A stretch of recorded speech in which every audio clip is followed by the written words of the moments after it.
What is up, guys? It's KHGamerz here, and I'm with a kind of different video from what I usually do.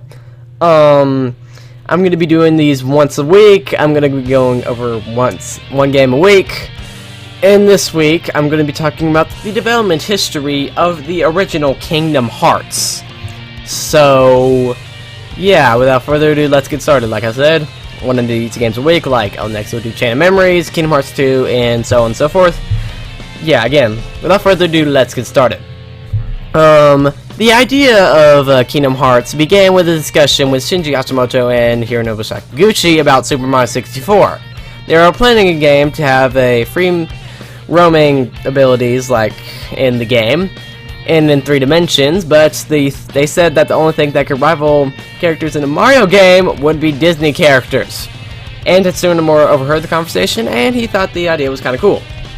But then, a chance meeting between Hashimoto and a Disney executive in an elevator, yes, an elevator of all places, I know that's just crazy, and he brought the idea up to the Disney executive, and he really liked it. So, began the development of the original Kingdom Hearts.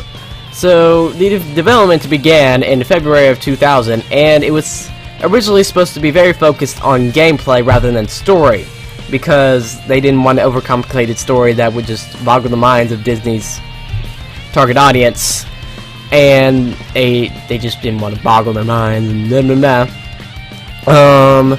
But then, someone in the development team, I can't find who, said that if they did not change the story to, likes of Final Fantasy, then the game would fail epically. And so they officially changed the story to be a little bit more fleshed out and a little bit more in depth. So I think that's a very good decision that they made. Thank goodness they did that. But yeah, but now we get into our first beta trailer. Yes. As you can first notice from the characters, their textures are a bit fuzzy. They look like kind of dolls, really. But I can understand this because it's very early in development and they didn't really have time to touch the textures up before this point, and I'm guessing they're still testing the game and stuff. So yeah, it's kind of excused that they did that. And also, we have a different logo. As you can see, the hearts thing is very big, and the Kingdom Hearts font is very small, and there's no heart in the center of the logo. So, yeah, the logo went through significant changes before the final release. Also, some other stuff is some left out scenes that were in the game. There is a scene of Riku on top of the top clock tower. There you go. That is not in the final game. And also a removed place. There's actually 2 removed worlds in this game, which I will go over right now. First is, where is Sora going through in this part right now? He is in the castle. Yes, the castle was originally supposed to be accessible in the beta version of Kingdom Hearts. And they left it out for some odd reason. I can't find what story significance it would have on the story, you know. And I don't really know why you would go there, really. Because you're supposed to go on the mission and save other worlds from the destruction of the Heartless and stuff. So I don't know what the reason would be going to the castle would be. But anyways, it was originally supposed to be accessible. Another world that was supposed to be accessible was the Pride Lands. Yes, the world that was in Kingdom Hearts 2. And they left it out because it required a completely different engine to animate character models on 4 feet and make them walking on 4 feet. So they left it out because it would just be overcomplicated, and it would just add on time to development, and it would just be a big old mess. So they left the Pride Lands out of it and brought it back in Kingdom Hearts 2, where they had more resources to do it. Also, the summon Bahamut, which I've heard is like a very overpowered summon in the Final Fantasy series. He was originally supposed to be in Kingdom Hearts, the original, and it was quoted by some person, I can't remember who. He said that it was too awesome for the PS2 to handle at that point, which I kind of agree. I'm guessing there was just supposed to be this big flaming thing, and it would just make the game slow down significantly, and it would just make it would just be a big old mess. So they left it out for, guessing, technical reasons, but you still can access the option to summon him in the game if you hack the game. But if you select the Bahamut feature, you will make the game crash because the game does not know when to execute when you click Bahamut. And I've heard that you actually use your save file when you do that.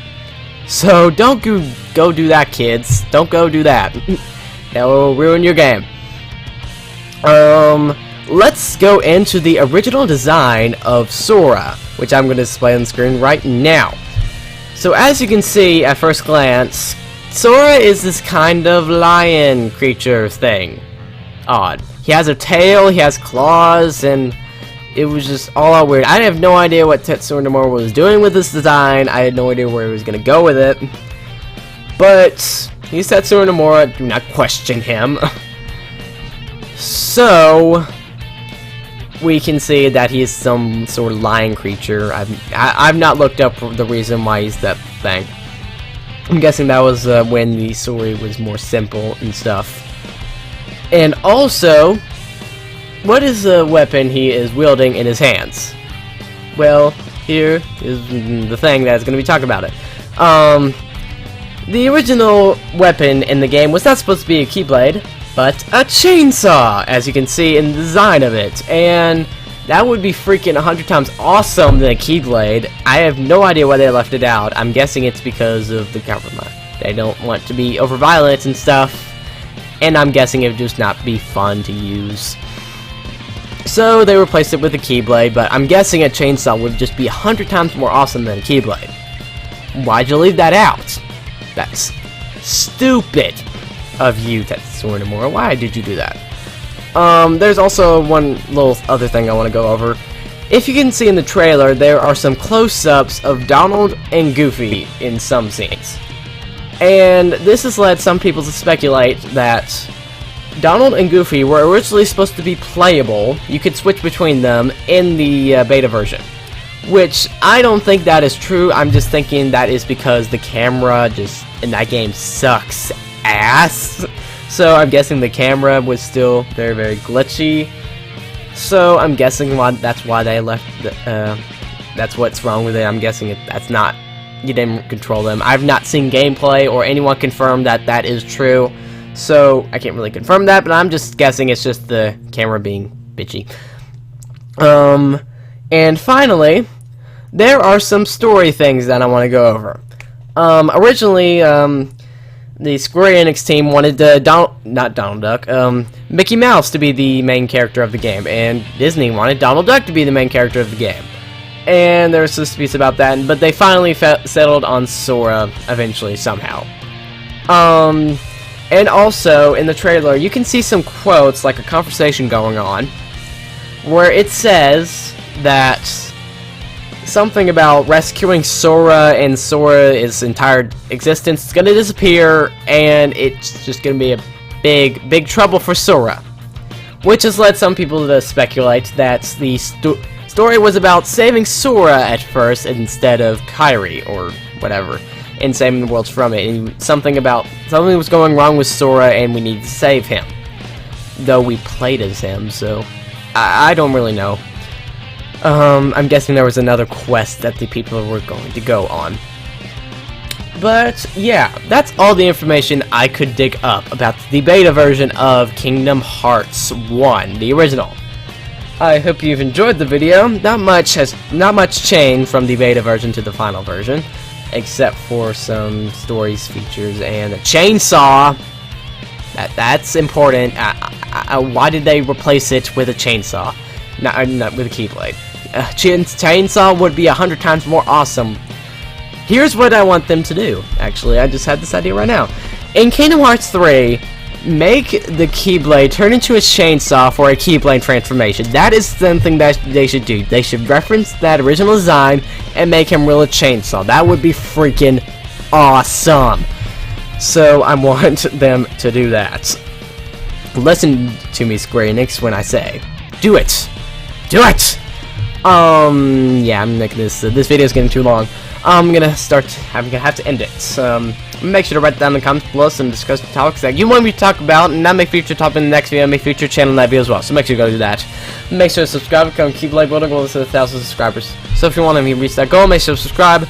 This has been KH Central, and I'm playing for everything Kingdom Hearts Final Fantasy related. Make sure to look out for Chain of Memories beta next week, and I will see you guys later.